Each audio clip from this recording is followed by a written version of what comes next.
Hi friends, ഞാൻ നിങ്ങളുടെ പാറുവാണ്. ഇന്ന് നമ്മളിവിടെ ഉണ്ടാക്കാൻ പോകുന്ന റെസിപ്പി എഗ് ഫ്രൈഡ് റൈസ് ആണ്. മുട്ട വെച്ചിട്ട് എങ്ങനെയാണ് പെട്ടെന്നൊരു തട്ടിക്കൂട്ട് ഫ്രൈഡ് റൈസ് രാവിലെ കുട്ടികൾക്ക് ടിഫിൻ കൊടുത്തു വിടാനൊക്കെ ആയിട്ട് നമ്മൾ എല്ലാവരും ഇത് ചെയ്യാറുണ്ടായിരിക്കും. കാരണം നമ്മൾ ഈസി ആയതുകൊണ്ട് രാവിലെ എല്ലാവരും ഒന്ന് പരീക്ഷിച്ച് നോക്കുന്നതാണ്. ഇന്നിപ്പോൾ ഞാനിവിടെ കാണിക്കാൻ പോകുന്നത് ഞാൻ രാവിലെ പെട്ടെന്ന് ചെയ്യുന്ന എഗ് ഫ്രൈഡ് റൈസ് എങ്ങനെയാണെന്നുള്ളതാണ്. ഇവിടെ ഞാനിപ്പം അത് നിങ്ങൾക്ക് കാണിച്ചു തരാം. പിന്നെ നമ്മൾ ഫ്രൈഡ് റൈസ് ഉണ്ടാക്കുമ്പം എപ്പോഴും റൈസ് തലേ ദിവസം വേവിച്ച് ഒരു ഹാഫ് വേവാക്കിയിട്ട് നമ്മൾ ഫ്രിഡ്ജിൽ സൂക്ഷിക്കുന്നതാണ് എപ്പോഴും നല്ലത്. കാരണം എന്നാലേ അതിന്റെ കറക്റ്റ് പരുവമാകത്തുള്ളൂ. അപ്പം എങ്ങനെയാണ് നമ്മൾ എഗ് ഫ്രൈഡ് റൈസ് ഉണ്ടാക്കുന്നതെന്ന് നമുക്കിതിലൂടെ നോക്കാം. നമുക്ക് കുറച്ച് ക്യൂമിൻ സീഡ്, അതായത് ചെറിയ ജീരകം ഇടാം.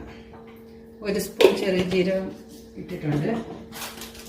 അതിലേക്ക് സ്പൂൺ പെപ്പർ ഇടുക, കുരുമുളക്.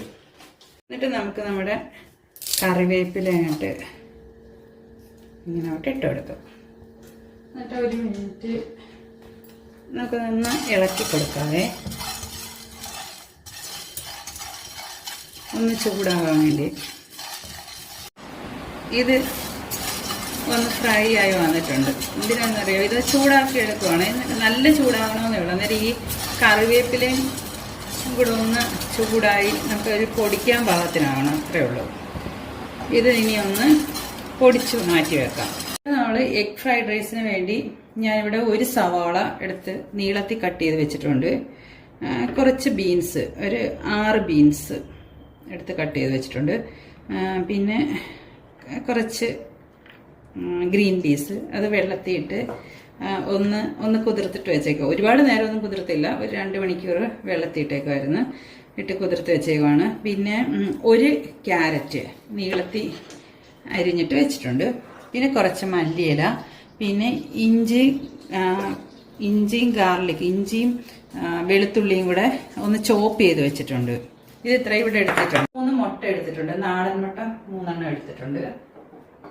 എഗ് ഫ്രൈഡ് റൈസ് ഉണ്ടാക്കാനായിട്ട് നമ്മൾ ആദ്യം ഒരു പാത്രം എടുത്ത് ഇങ്ങോട്ട് വെച്ച്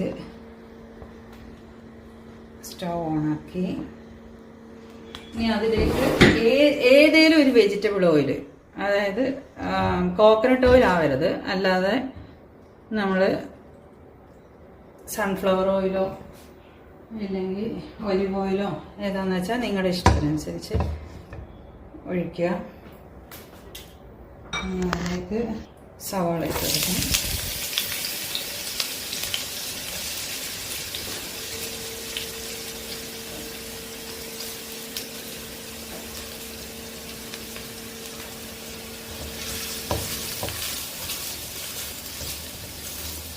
ഒത്തിരി അങ്ങ് ബ്രൗൺ കളറൊന്നും ആകണ്ട. നമുക്ക് ചിക്കൻ കറിക്കൊക്കെ വഴറ്റുന്നത് പോലൊന്നും വേണ്ട. ജസ്റ്റ് ഒന്ന് സോഫ്റ്റായി വന്നാൽ മതി ഉള്ളി. ഇനി നമ്മളിവിടെ അരിഞ്ഞ് വെച്ചിരിക്കുന്ന വെജിറ്റബിൾസ് ഒക്കെ ഇട്ട് കൊടുക്കാം. ബീൻസ്, ഇതൊക്കെ ഒരു ഇതുകൂടെ.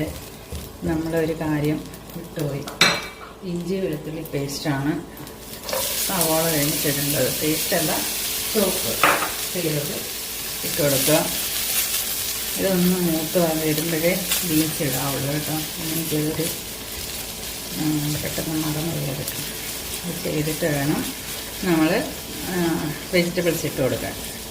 ഇതൊന്ന് മൂത്ത് വരട്ടെ. ഇതിൻ്റെ പച്ചച്ചോ മാറണം, ഇല്ലെങ്കിൽ അത് രസമാണ്. സവാള പോലല്ല, ഇത് വേറൊരു രുചി വരും. നമുക്കത് എല്ലാവർക്കും ഇഷ്ടമാക്കില്ല. അതിലേക്ക് നമ്മൾ ഇഞ്ചി വെളുത്തുള്ളി എല്ലാം മൂത്ത് വന്നു കഴിഞ്ഞപ്പോഴത്തേക്ക് നമ്മൾ അതിലേക്ക്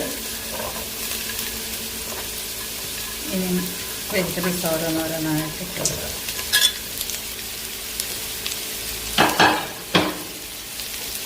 ക്യാബേജ് ഉണ്ടെങ്കിൽ ക്യാബേജ് ഇട്ടോണേ. ക്യാബേജ് ഇടുന്നത് കുറച്ച് നല്ല ടേസ്റ്റാണ്. ഇവിടെ ക്യാബേജ് തിരിക്കില്ലാറുണ്ട് ഇടാണ്. ഇതിലേക്ക് കുറച്ച് ഉപ്പിട്ട് കൊടുക്കും. നമ്മൾ റൈസ് വേവിച്ചപ്പോൾ സമയത്ത് കുറച്ച് ഉപ്പിട്ട് വെച്ചിട്ടുണ്ടായിരുന്നു. അത് ഉപ്പിട്ടാണ് വേവിച്ചത്. എന്നാലും നമ്മളിതിന് ഈ വെജിറ്റബിൾസിനകത്ത് ചെറുതായിട്ട് ഉപ്പ് വേണം, എങ്കിലേ അതിന് രുചി ആകത്തുള്ളൂ. 1 കപ്പ് റൈസ് വേവിച്ച് ഇന്നലെ ഫ്രിഡ്ജിൽ വെച്ചിരുന്നതാണ്. ഇത് എടുത്ത് നമുക്ക് പുറത്തോട്ട് വെക്കാം.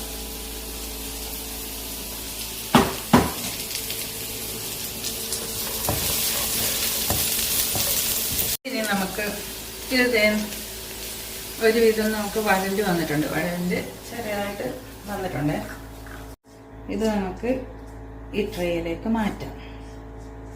മാറ്റിക്കൊണ്ട് ഇതിനകത്തേക്ക് തന്നെ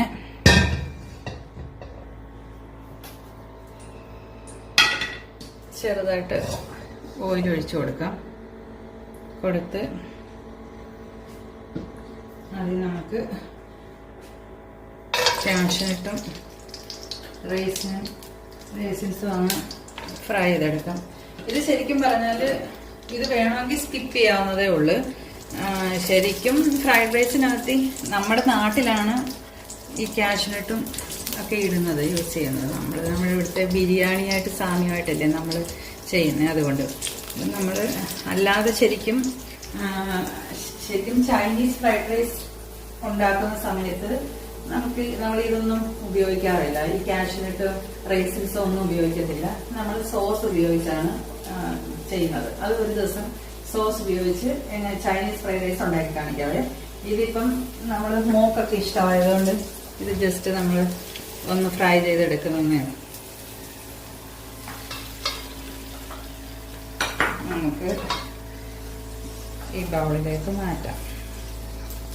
ഫ്രൈഡ് റൈസിന് ഒരു കാരണവശാലും നമ്മൾ നെയ്യൊന്നും യൂസ് ചെയ്യാറില്ല. നെയ്യ് ബിരിയാണിക്കാണ് നെയ്യ് യൂസ് ചെയ്യുന്നത്. ഇവിടെ പക്ഷെ നമ്മൾ നാട്ടിൽ ഉപയോഗിക്കുന്നത് കണ്ടിട്ടുണ്ട്. പക്ഷെ ശരിക്കും അങ്ങനെ അല്ല.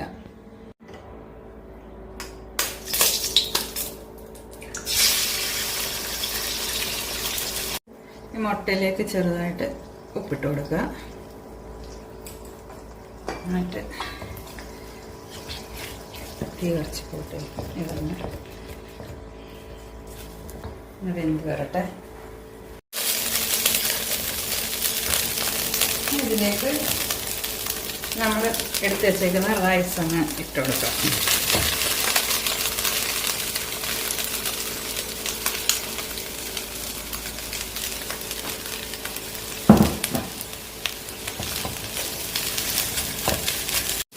ഇതിലേക്ക് വെജിറ്റബിൾസ് നമ്മൾ നേരത്തെ വഴറ്റി വെച്ചില്ലേ, അതങ്ങോട്ട് ഇട്ടെടുത്ത്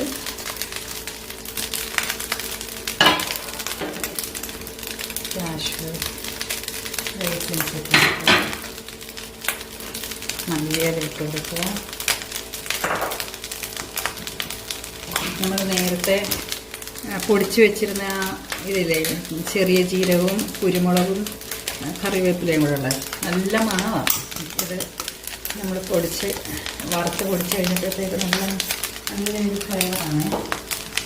അത് അങ്ങോട്ട് ഇട്ട് കൊടുക്കുക.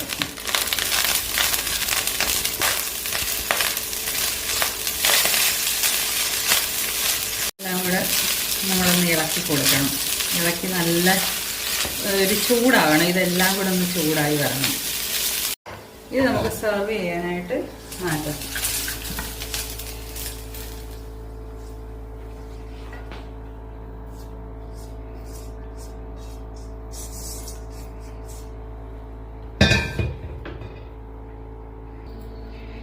ഗരം മസാല ഇടാൻ താല്പര്യമുള്ളവർക്ക് ഇടാം കേട്ടോ. എനിക്ക് താല്പര്യം ഇല്ലാത്തത് കൊണ്ടാണ് ഞാൻ ഇടാഞ്ഞത്. കാരണം നമ്മളാണെങ്കിൽ ചെറിയ ജീരകമൊക്കെ പൊടിച്ചിട്ടില്ലേ, അപ്പം ചെറിയ ജീരകത്തിൻ്റെ കൂടെ ഗരം മസാലയും കൂടെ വേണമെന്നില്ല. അപ്പോൾ ഇതൊരു നോർത്തിൻ്റെ ആ ഒരു ഇതിലേക്ക് പോകും. നമുക്കത് ആ ഫ്ലേവറാണ് എനിക്കിഷ്ടം. അതുകൊണ്ട് ഞാൻ അങ്ങനെ ചെയ്യുന്നത്.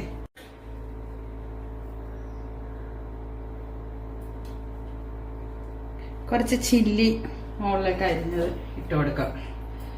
ഗ്രീൻ ചില്ലിയെ ഇതിൻ്റെ കൂടെ ഇത് നമ്മൾ സെർവ് ചെയ്യാനായിട്ട് എടുത്തതാണ്. നമ്മൾ കഴിക്കുന്ന ടൈമിൽ നമുക്ക് ടൊമാറ്റോ കെച്ചപ്പ് വെച്ചിട്ട് കഴിക്കാം. അതിൻ്റെ കൂടെ മറ്റേ റേത്ത് കഴിക്കുന്നവരുണ്ട്. ഞാനിവിടെ ഇന്ന് നമ്മൾ ടൊമാറ്റോ കെച്ചപ്പ് ഒഴിച്ചാണ് കഴിക്കാൻ പോകുന്നത്. അപ്പൊ നമുക്കൊന്ന് ടേസ്റ്റ് ചെയ്ത് നോക്കാം.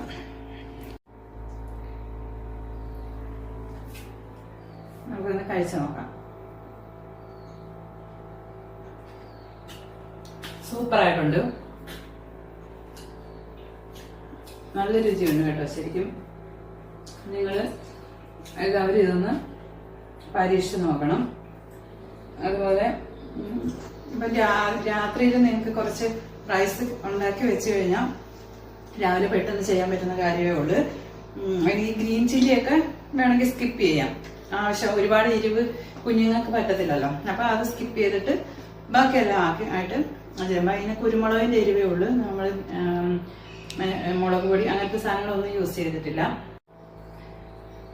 അപ്പം നിങ്ങൾക്ക് ഈ റെസിപ്പി നിങ്ങൾക്ക് ഇഷ്ടമായെങ്കിൽ നിങ്ങൾ എല്ലാവരും ഒന്ന് ട്രൈ ചെയ്ത് നോക്കണം. ഇഷ്ടപ്പെട്ടാൽ സബ്സ്ക്രൈബ് ചെയ്യണം, അതുപോലെ ലൈക്ക് ചെയ്യണം.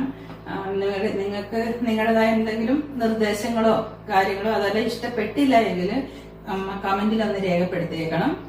അതുപോലെ ബെൽ ബട്ടൺ പ്രസ് ചെയ്താൽ ഞാൻ വീഡിയോ അപ്ലോഡ് ചെയ്യുന്ന സമയത്ത് തന്നെ നിങ്ങൾക്ക് നോട്ടിഫിക്കേഷൻ കിട്ടും. അപ്പൊ ഇനി നമുക്ക് വേറൊരു വീഡിയോയുമായി അടുത്ത ദിവസം കാണും വരെ ബൈ.